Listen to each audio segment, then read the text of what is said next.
Listo.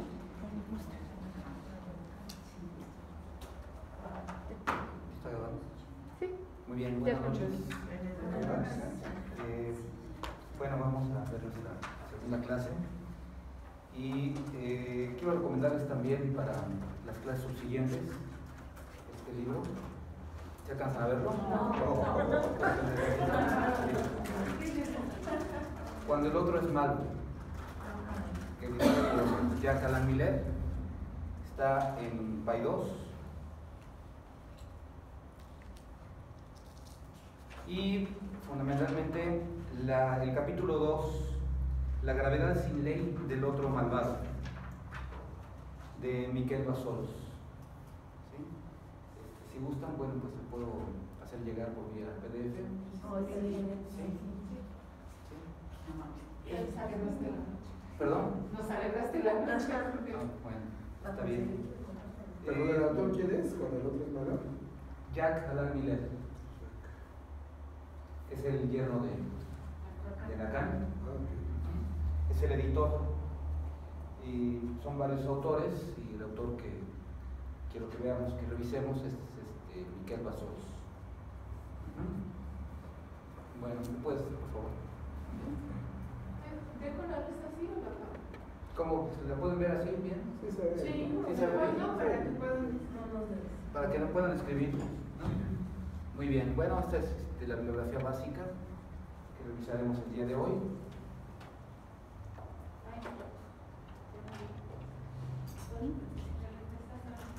Así está diciendo de la bibliografía.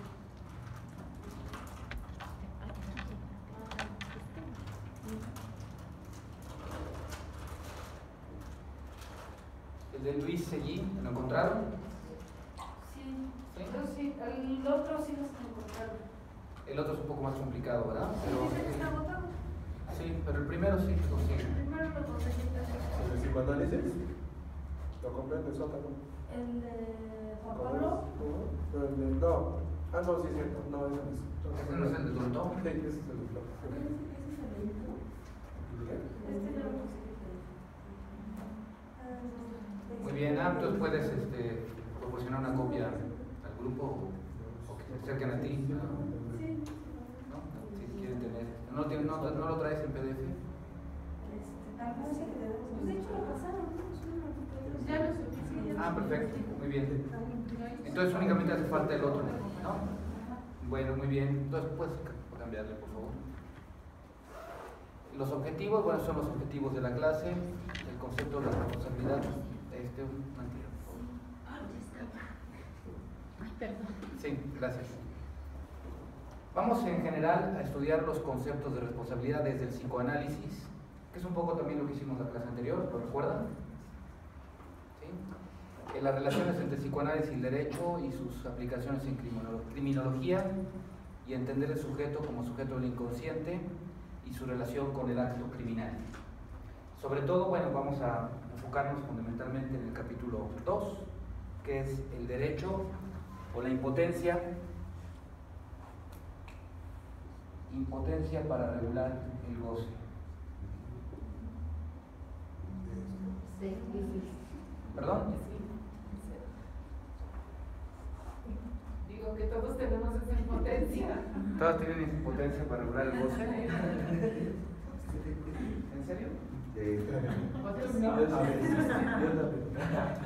Depende desde dónde estemos habituados a entender el goce. ¿Sí? Como ustedes recuerdan, es precisamente una de las guías, uno de los ejes teóricos que guían la exposición del día de hoy. ¿De qué hablamos cuando hablamos de goce? ¿Sí? Bueno, pues parece ser que el término goce, hay un desarrollo en este concepto a lo largo de la historia del psicoanálisis, o de lo que se puede llamar la doxa freudo-lacaniana, ¿no? En un primer momento, bueno, he encontrado cierta literatura, pues, algunos autores que no voy a mencionar, pero que tienen la concepción de que el goce no es más que un concepto que ya estaba en Freud, y que Lacan no hizo más que ponerle nombre, ¿no? ¿Han visto esa opinión generalizada de que ciertos conceptos freudianos, bueno, lacanianos, Freud no hizo más que enunciarlos y Lacan solamente les puso nombre? ¿Sí? Por ejemplo, se tiende a entender que las lecturas, las estructuras clínicas ya estaban, al menos en su formulación lógica, en Freud, y que Lacan únicamente lo que hizo fue darles nombre.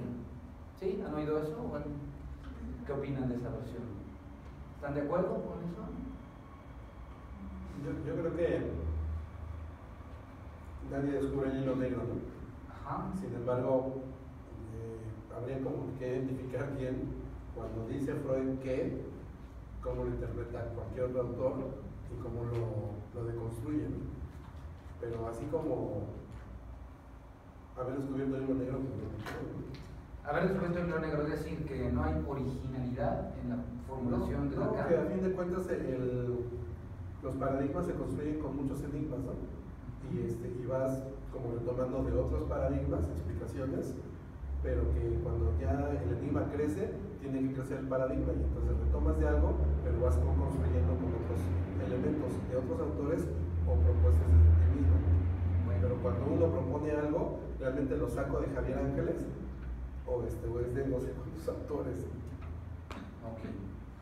Bueno, entonces vamos a ahondar un poquito, antes de continuar, vamos a ahondar un poquito en este tema que me parece muy relevante para la comprensión de lo que sigue. Si ustedes se dan cuenta, abran cualquier ejemplar de la versión de Paidós de los seminarios de Lacan. Han visto que tiene, bueno, ahorita no traigo ningún tomo, pero se habrán percatado de que en la parte de aquí, en la solapa, tiene un listado de los seminarios. ¿Han hecho el ejercicio de leer los títulos? ¿Sí? Son para ahorita, ¿no? Aún, la angustia. ¿Todos? ¿Son todos los títulos? ¿Cómo que todo? Sí, sí. Es que es un listado de veintitantos. 24. Ajá. Que no están todos editados, y los que están editados, muchos están tasajeados. Es que según yo, los seminarios de Paidós son hechos por la estenógrafa, por una estenógrafa la que estaba en las conferencias de Lacan. Entonces no es como directa la letra de Lacan, es directo del estenógrafo, lo que ella escuchó. No, y además le meten mano también, tasajean. Creo que lo más cercano a los... Ponen nombre a donde Lacan no puso nombre de los apartados. Sí, creo que los únicos escritos de Lacan son los escritos 1 y los escritos 2 y otros escritos. Ajá. Ya, pero bueno, y también su tesis de doctorado y su tesis sobre la familia, también, ¿no? Algunas entrevistas, conferencias que abunan por ahí, ¿sí? Bueno, ¿a qué voy? Bueno, es importante que lean esto por lo siguiente. Hagan ese ejercicio, vean, y notarán una cosa que llama mucho la atención. Los primeros 10 seminarios de Lacan son todos de temas freudianos. Es decir, 10 años de la enseñanza de Lacan, lo que se llama propiamente el retorno a Freud, son todos temas que ya están en Freud, ¿no? El seminario 1, los escritos técnicos de Freud, el yo, la psicosis, la angustia, bueno, la ética del psicoanálisis, probablemente se salga un poquito, pero bueno, el deseo y su interpretación, ¿no? Hasta llegar a los seminarios del 11 en adelante, habiendo ahí un momento de interrupción, cuando Lacan es defenestrado de la escuela donde solía enseñar y no dicta ese seminario, pero que luego sale publicado, que se llamaba Los Nombres del Padre, ¿no? Alguna vez se me ocurrió subir a mis redes sociales, particularmente a Facebook, la idea siguiente, a ver qué les parece a ustedes. Los primeros 10 años de la enseñanza de Lacan no son más que notas al pie de página de la obra de Freud. Esto obviamente estoy parafraseando al filósofo Whitehead, compañero de Russell en muchos escritos, Whitehead, pero lo dice a propósito de Platón. Él dice, toda la filosofía occidental no son más que notas a pie de página de la obra de Platón. ¿Sí? Parafraseando y aplicándolo en este caso, yo me atreví y por esa razón fui sumamente atacado, ¿no? Dijeron, ¿cómo? Casi si hubiera habido Santa Inquisición, seguramente me llevan a la Santa Inquisición y me linchan y me queman en leña verde por decir algo que para mí es algo quizá exagerado. Obviamente es el tono de las redes sociales, decir algo que sea contundente, que sea polémico, pero no dejo de pensar que hay cierta razón en ello, ¿sí? Porque los temas que plantea Lacan en esa época, que es la época, ¿cómo se le llama esa época? La época del retorno a Freud, ¿no es cierto? ¿Se han oído hablar de eso, no? El retorno a Freud de Jacques Lacan. Es decir, que antes había, por los epígonos de Freud, es decir, sus discípulos de primera generación, y los subsiguientes, hasta llegar a los años 50, hay una doxa freudiana, una cierta práctica psicoanalítica, que al parecer había olvidado la letra del maestro, la de Freud, y le había quitado el potencial subversivo que tiene el descubrimiento freudiano, y que además lo había subsumido al discurso de la psiquiatría y de la psicología imperantes. ¿Sí? Es decir, que el psicoanálisis, el corpus teórico quedó en las peores manos, en la de los psicoanalistas.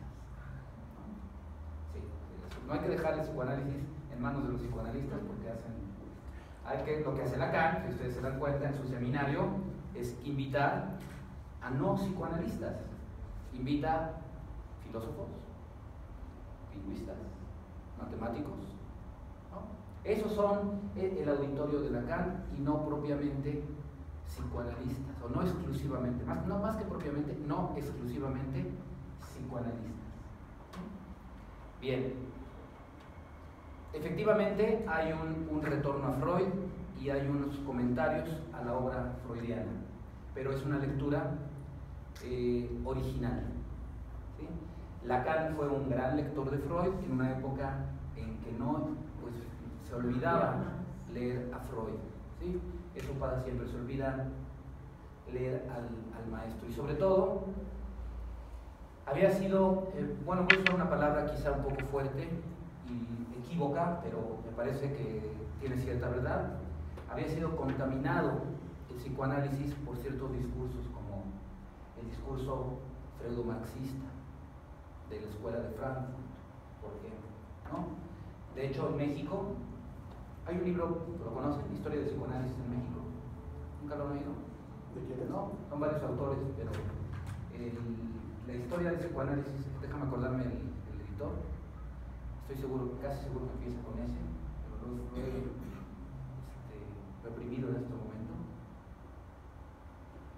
Bien, en la historia del psicoanálisis en México, ¿saben ustedes por dónde entra el psicoanálisis amigo? ¿Por quién entra?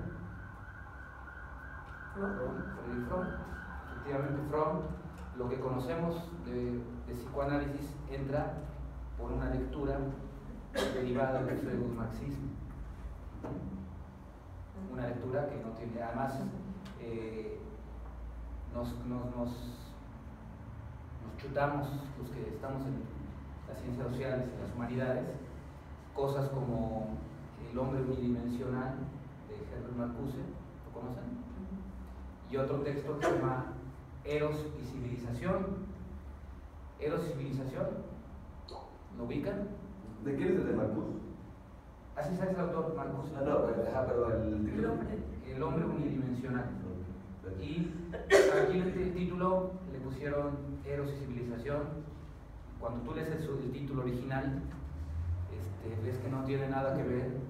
Parece que es como las películas, ¿no? Que se llaman de una forma y en español le ponen de otra forma. Bueno,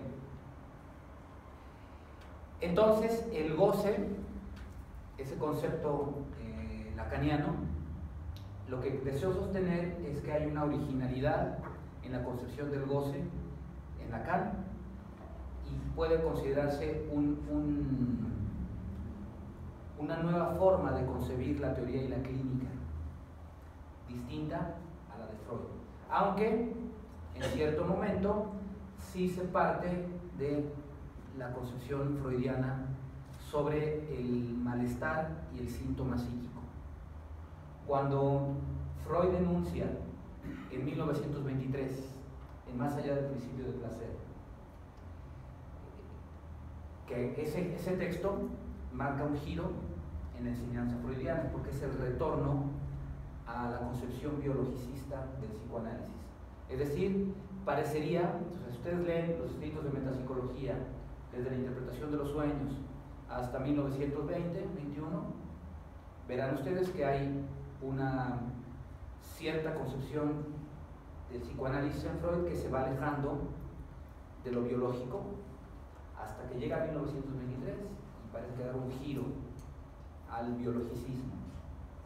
Más allá del principio del placer, habla o comenta a Weissman, que es propone la idea del plasma original.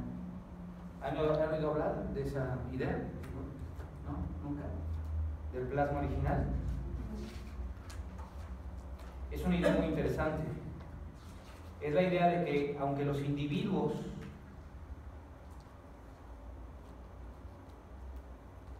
perezcan, los ejemplares individuales de una especie perezcan, hay sin embargo una continuidad del plasma vital que es inmortal, según Weissman, ¿no?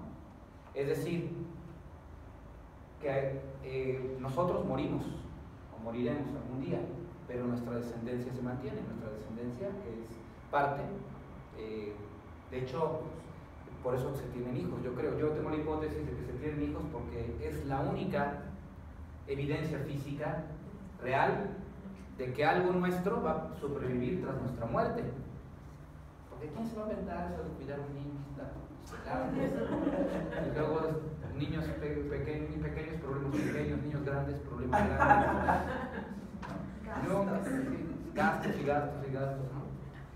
¿Por qué uno se banca esa tragedia de ser padre? Como dice Cioran, he cometido todos los delitos excepto el de ser padre. ¿Por qué de cometer eso? Bueno, porque el único consuelo es que por lo menos algo real, concreto, ya no digamos una entidad metafísica, algo va a trascender tras nuestra muerte.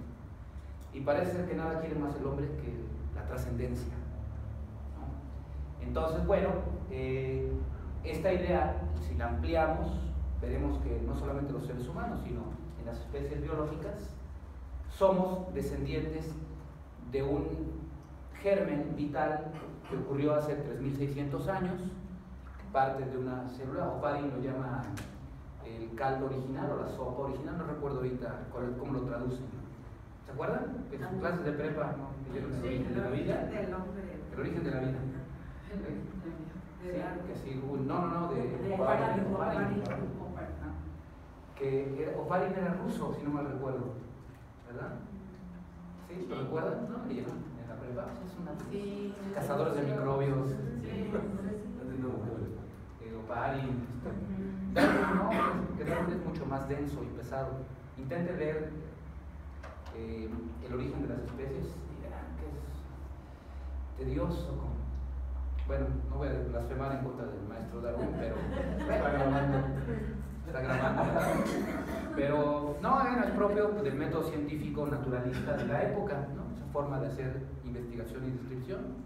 Bueno, entonces partimos de un plasma original que se va perpetuando hasta nosotros. ¿Se dan cuenta? Esa es la idea. Entonces, es la idea de que este plasma es inmortal y de que, aunque los individuos perezcan, hay una continuidad vital. ¿Sí? Esa es la idea más o menos que expone Freud y propone paradójicamente que el único objetivo de las entidades individuales es retornar, al estado inanimado. El único objetivo, o sea, lo que queremos es regresar al estado inanimado. ¿Cómo se le llama eso?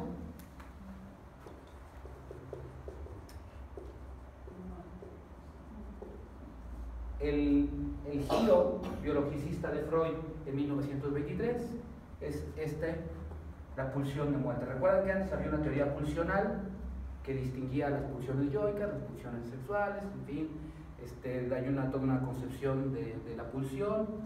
Están también las pulsiones parciales, pero esto, que muchos le bautizaron con otros nombres, incluso dicen que esta idea de pulsión de muerte ya estaba en los discípulos de Freud, particularmente en una que se llamaba Sabina Spielrein, que nunca la menciona Freud. ¿Será porque era mujer o porque había una rivalidad narcisística? No, había tensión sexual. O tensión sexual. No sé, con Sabina no, con Lu Andrea Salomé, sí. Esa sí está probado, pero con Sabina. ¿Perdón? En el nombre De Salomé. Salomé, por la hija de la esposa de Herodes, ¿verdad? Por eso lo dicen. Pues sí. no sé, me sonó. ¿Eso no? Sí. Oye, y esto confronta mucho a la ideología oriental, ¿no? De la reencarnación y de las vidas pasadas y casi las vidas futuras y demás, ¿no? Pues aquí, desde un aspecto mucho más biologicista, con mayores posibilidades de fundamentar, ¿no? Se habla de esta trascendencia, ¿no? Biológica. Ajá. Yo creo que debe generar ahí una serie de conflictos, ¿no? Confrontaciones. Sí, claro, incluso muchos experimentos.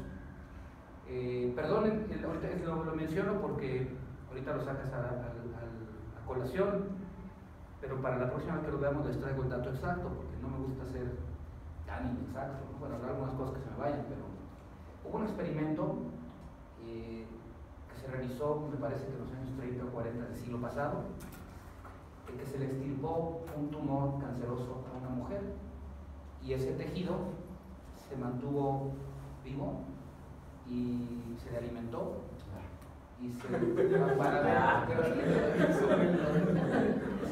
en serio, y creo que hasta la fecha todavía vive el tejido. Sí, o sea, ¿qué idea es esta? Si se dan cuenta, si pensamos esta idea, es que la hipótesis es que el cáncer en realidad puede interpretarse. ¿Cómo se interpreta el cáncer normalmente? Como un ataque del propio cuerpo hacia sí mismo, ¿no? Y se habla de que si eres una persona enojona te va a dar cáncer, de que si tienes mala actitud, más que enojona, rencor. El rencor dicen que provoca cáncer. ¿No? ¿Han oído esa especie? ¿Han oído? ¿No? Y es cierto. Pero este experimento lo que tendría a demostrar es justamente lo contrario, que el cáncer, entendido como la reproducción alocada e incesante de las células, es al contrario, el querer perpetuar la vida del cuerpo biológico. ¿Se fijan? O sea, es un cambio de paradigma, ¿sí? Te estoy hablando de la primera mitad del siglo pasado. ¿Y cómo podría perpetuarse un individuo si lo está destruyendo? Bueno, no quiere decir que el intento sea logrado. Sí, no, o sea, imagínate, aquí es a nivel anímico amoroso. Uno se casa para ser feliz. ¿Cómo es posible que 3 años después de casarte te estés matando? Pues no, tu intención original no era divorciarte, ¿no? O sea, así se puede explicar. O sea, sí, es un intento del organismo de perpetuar el plasma vital. Sin embargo, en el intento se lleva al individuo, al ejemplar individual, se lo lleva entre las patas, ¿no? No estoy diciendo, yo no soy médico, no soy investigador, no soy biólogo, nada más estoy reproduciendo una cierta teoría que puede tener el aspecto de un delirio, pero no deja de tener cosas interesantes para pensarse, ¿no? Para pensarse. Y decían de qué se alimentaba ese tumor. El tumor alojado en el cuerpo se alimenta del propio cuerpo. No, pero ya desde afuera lo alimentaban. Sí, lo alimentaban. De hecho, una de las formas de atacar un tumor maligno es privarlo de lo que le alimenta, ¿no?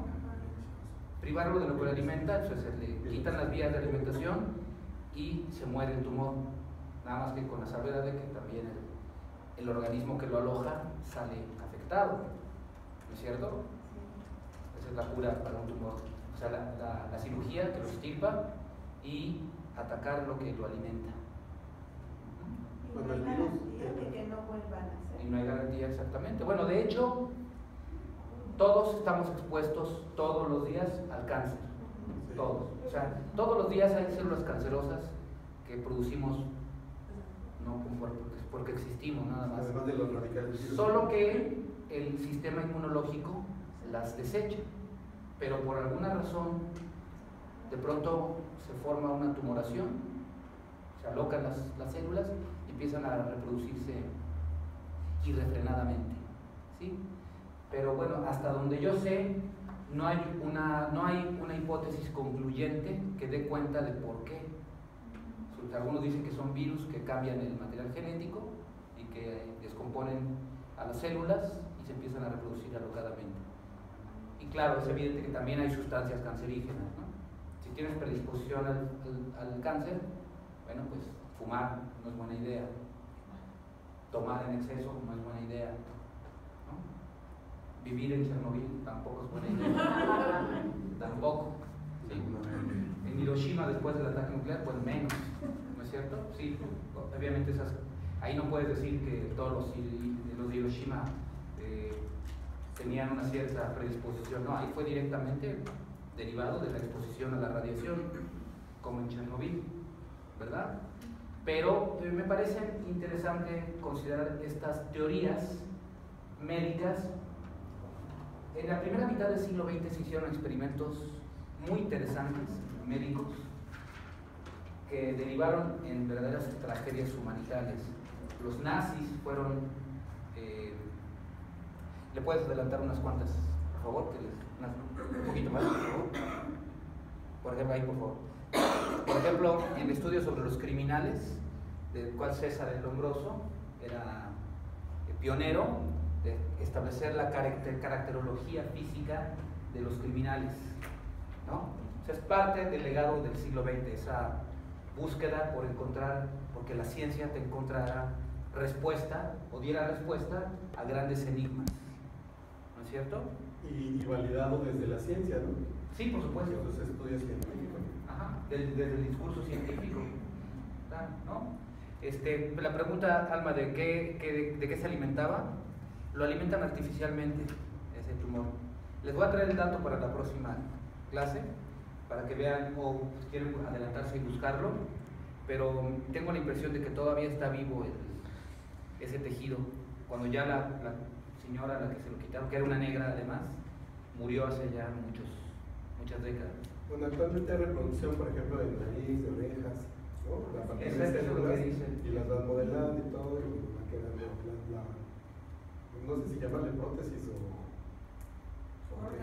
órgano, pues sí, ¿no? Para poderlo replicar. Claro, sí, claro. Incluso también los trasplantes.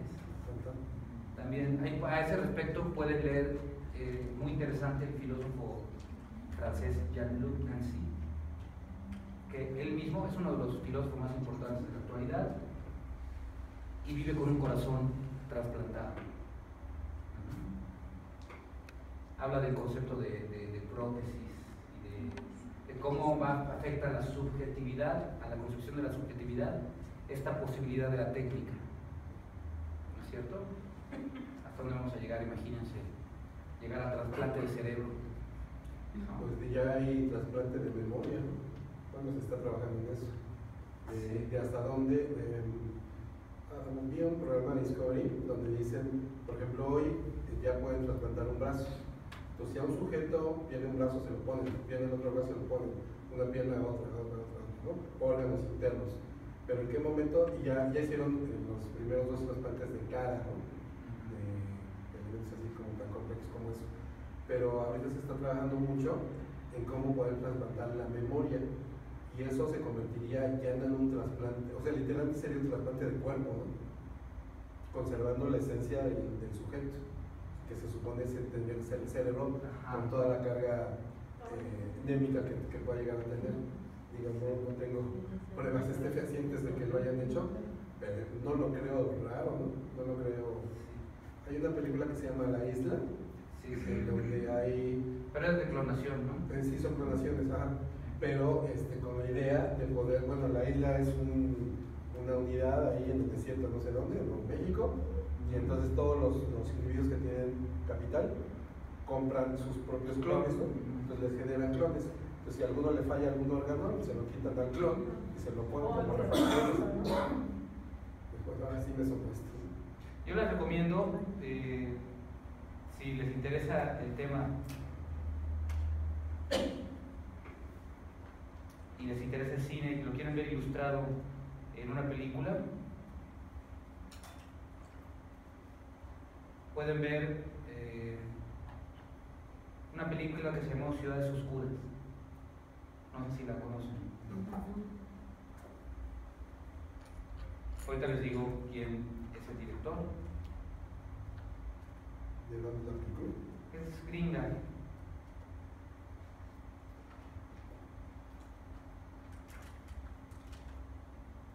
No, es que hay una mexicana, Dark City se llamó en inglés. ¿Cómo? Dark City. Perdón, déjenme nada más. Ciudad en Tinieblas, perdón, Ciudad en Tinieblas.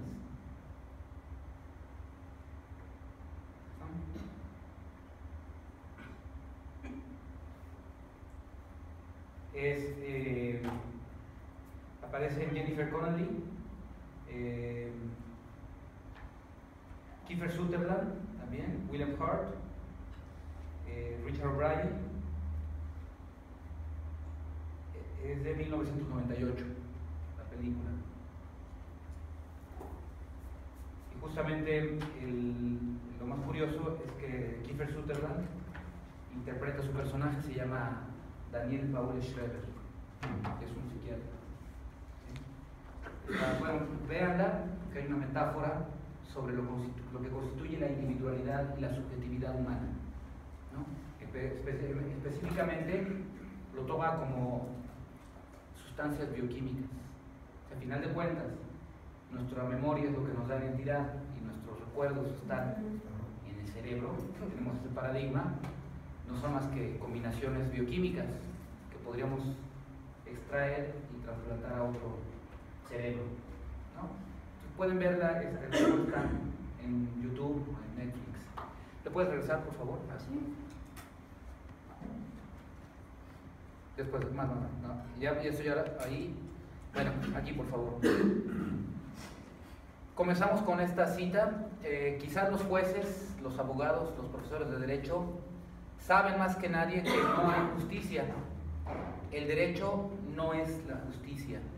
Sería muy peligroso que creyera en la justicia. Eso sería un delirio suyo, un delirio de los jueces. Esto lo dice Jacques Alain Miller.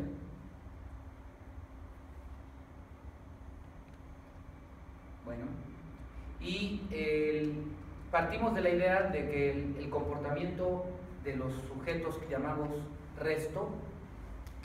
sujetos resto, cuestionan la aparente institucionalidad de la sociedad humana. Es decir, el planteamiento es: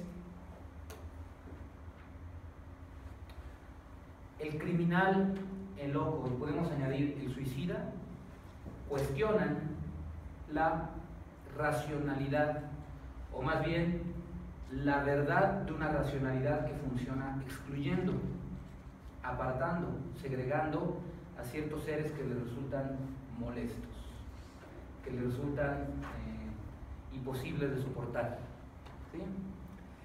Y lo que muestra, bueno, es el poder, dejan en evidencia el poder desnudando su falta, mostrando que hay algo que no funciona, ¿sí?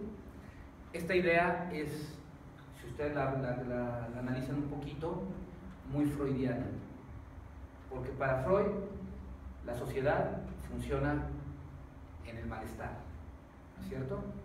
El conflicto psíquico es parte inherente de la vida. Bueno, esta idea, aunque no es original de Freud, pero Freud la sostiene, de que la sociedad funciona desde el malestar. Es decir, que la convivencia humana provoca no la armonía, no el bienestar, sino el malestar, ¿no? Cada vez que voy en el tránsito yo me acuerdo de Freud, ¿no? ¿No es cierto? Me acuerdo en la semana iba yo circulando y ven que los motociclistas tienen la costumbre de no ocupar un carril, sino irse en medio de los carriles. Entonces yo no veo un ciclista, un motociclista, los ciclistas también son una cosa tremenda, ¿no? Pero me le cierro sin querer y el desgraciado me pasa junto a mí, me alcanza y me golpea el auto, ¿sí? Y yo digo, bueno, qué visceral, ¿no? O sea, qué gana con el que además no tengo la culpa yo, sino es culpa suya por irse en medio de, porque ven que se pone luego tu punto ciego, Hay un punto ciego. el punto ciego, entonces lo ocupa que no es en medio, en medio puedes ver, pero no, se ponen así porque van más rápido, ¿sí? Y me echa la culpa de no haberlo visto, ¿no? Y me golpea el carro, ¿no? Y conflictos del tránsito son todos los días, y el tránsito es la jungla de asfalto, es la lucha de todos contra todos. Dice al metro en hora pico, vean si no Hobbes tenía razón, el hombre es malo por naturaleza. Ahí Con se el ve. riesgo de que el cuate que le golpee esté más pirado y lo alcance y le dé un golpe, ¿no? Sí. Que tiene más riesgo. Claro, ¿no? Se observa cotidianamente. El tránsito, o sea, manejar, no sé por qué, nos quita toda racionalidad y saca nuestros instintos más bajos, nuestra agresividad y nuestra locura, ¿no? Y sales sin querer, o sea, tú insultas, mientas madres en el tránsito y no te pones a reflexionar, o pocas veces se pone alguien a reflexionar. No sé por qué tiene ese efecto el automóvil. Ya lo mostró Goofy, ¿no? En una caricatura. ¿Sí? ¿Quién es Buffy? Tribilín. Ah, ya. Hay una caricatura muy típica de esa, que hay un narrador y dice eso. Dice, nuestro sujeto se despierta, se cepilla los dientes, se baña, eso, y se dedica a ir a su trabajo, se sube al carro y se transforma En una bestia salvaje. Sí, efectivamente. Bueno, entonces que la sociedad es malestar, eso parece ser evidente, lo notamos todos los días. El conflicto es parte de nuestra constitución subjetiva. Y Freud, en relación con el goce, ¿sí?, dice, más allá del principio del placer, una frase que concluye toda su concepción previa. Dice, bueno, si han leído Más allá del principio del placer, verán que como empieza es de alguna forma cuestionando que el sueño sea el cumplimiento de un deseo. Cuando analiza a los sueños repetitivos y de pesadillas que traen los llamados, los que padecen psicosis de guerra, ¿sí? Ahora se llama estrés postraumático, síndrome de estrés postraumático, ahora le llaman. Pero en aquel entonces, que no existía ese concepto, era, bueno, ¿por qué razón los sujetos repiten una experiencia de insatisfacción? ¿Sí? O sea, a diferencia de lo que establecía antes, de que hay un principio de placer y un principio de realidad, y de que el aparato psíquico funciona en virtud del principio de placer, ¿sí? O sea, hacemos lo que nos causa mayor cantidad de placer o menor cantidad de displacer. ¿Por qué entonces el individuo se empeña no solamente en seguir soñando y despertarse en medio de la noche con el bombardeo, ¿no?, sino también lo saca a cuestión a partir de la reacción terapéutica negativa? Es decir, ¿por qué un individuo se rehúsa a curarse? ¿No? Sí, porque revive el trauma. Ajá. Una y otra. Exactamente, o sea, ¿por qué razón? Si fuera neto el principio de placer, lo más racional sería olvidarse de las experiencias de insatisfacción, ¿no es cierto? Bueno, de hecho, el sentido común, ¿verdad? Cuando te pasa algo, o cuando traes un trauma, o cuando traes un dengue atravesado, la gente que te dice, ya supéralo, ya olvídalo, ¿No has dicho? Trasciende, ¿no? Sigue adelante, ¿no? Así como si el malestar psíquico estuviera sujeto a la voluntad. ¿Se han fijado? No, el malestar psíquico no es voluntario. Justamente de eso padece el sujeto, del malestar psíquico. Entonces la gente, de una forma un poco ingenua, bueno, yo entiendo que es bien intencionada la gente, además porque luego uno ya harta a la gente con nuestros malestares, ¿sí? Como la amiga que te habla para contarte por enésima vez el truene con su novio, que ya lo vio en redes sociales con otra, ya supéralo, amiga. Uno puede estar tentado a decirle, ya, déjalo atrás, let it be, ¿no? Déjalo ser, ¿no? Déjalo pasar, ¿no? Sí, como si eso fuera en realidad o estuviera sometido a nuestra voluntad. Y no es cierto, no es verdad, no está sometido a nuestra voluntad. Así que uno puede, por pudor, evitar contarle a los amigos nuestros avatares amorosos. Pero no le diga a nadie, yo les recomiendo, ya supéralo, ya déjalo atrás. No, eso no sirve de nada. Échale ganas, exactamente, todos esos discursos, consejos. Que ahí sucede como en los pésames, ¿no? Todo lo que digas, la vas a cagar. Sí. Alguien que tiene una pérdida, que se le murió a alguien, lo que digas va a ser una estupidez. ¿Sí? Eso es siempre, ¿no? Sí, o sea, ¿y qué le pasó? ¿No? Bueno, pues que no lo ves, se murió. No, felicidades. No, ¿Hay quien te ha dicho eso? Felicidades. Es que No me digas. buenas noches. ¿Cómo van a ser buenas noches? Buenas noches. ¿Cómo estás? Te dicen, ¿cómo estás? Sí, lo que uno diga en un velorio va a ser una sandez normalmente, ¿no?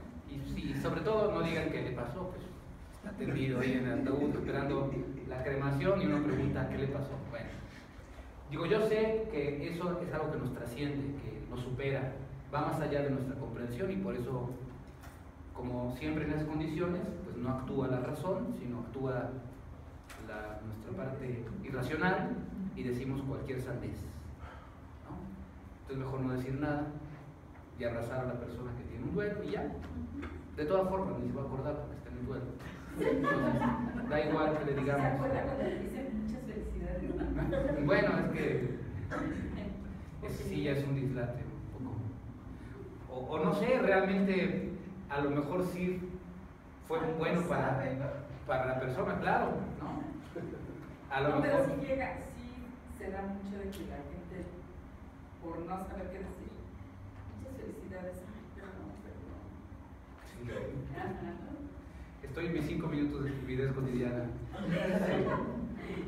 Sí. Que a veces se tornan 10, 15, 24 horas. Bueno, está bien. Entonces, esa dualidad es lo que ahí se parte para comprender el concepto de goce. Una, como lo enuncia en el seminario, en 1923, más allá del principio de placer, es un placer que no puede ser sentido o experimentado como tal. Es decir, que lo que para una instancia psíquica es placentero, para otra es displacentero. Y esta formulación freudiana ya está implícita en todas sus elaboraciones metapsicológicas. La idea de que el síntoma es una satisfacción sexual sustitutiva, ¿se recuerdan? Bueno, si el síntoma es una satisfacción sexual sustitutiva, es decir, que porque no coge el sujeto, perdón que sea tan explícito, porque no coge, entonces tiene síntomas porque está sustituyendo a ese placer. Entonces hay un placer, nada más que el sujeto no lo experimenta como tal, ¿sí? Sino lo experimenta y se queja de eso que le resulta displacentero.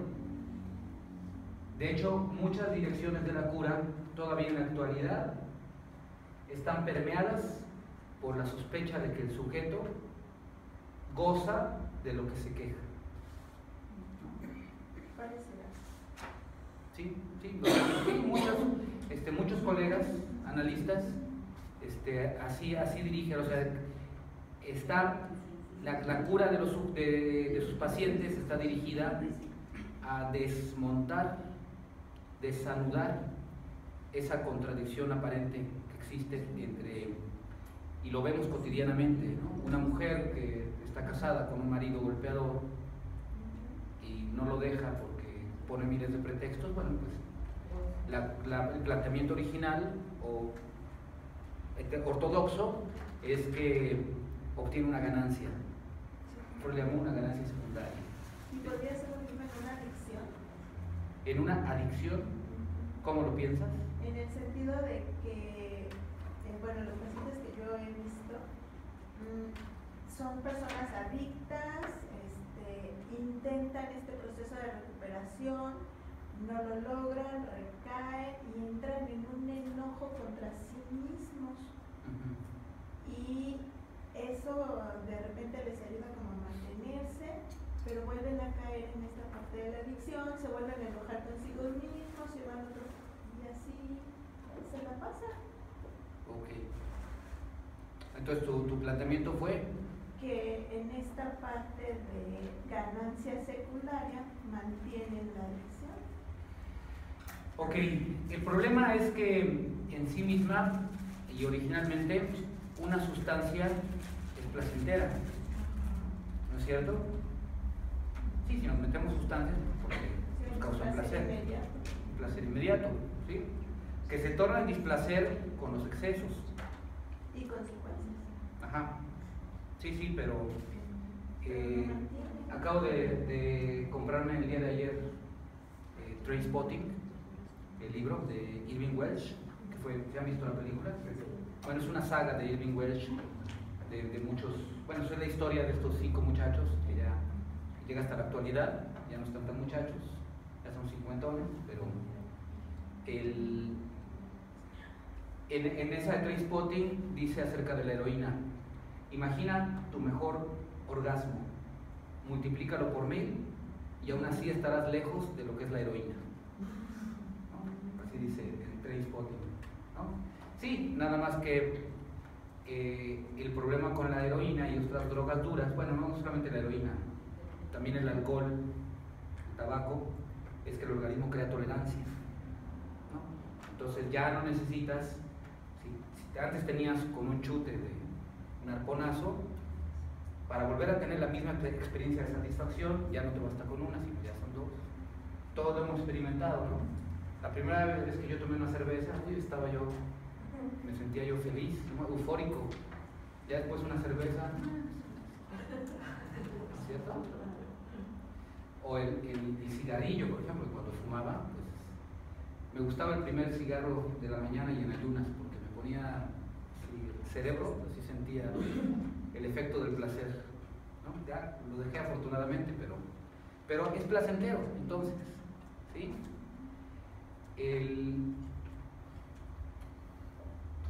Freud también pone el alcohólico,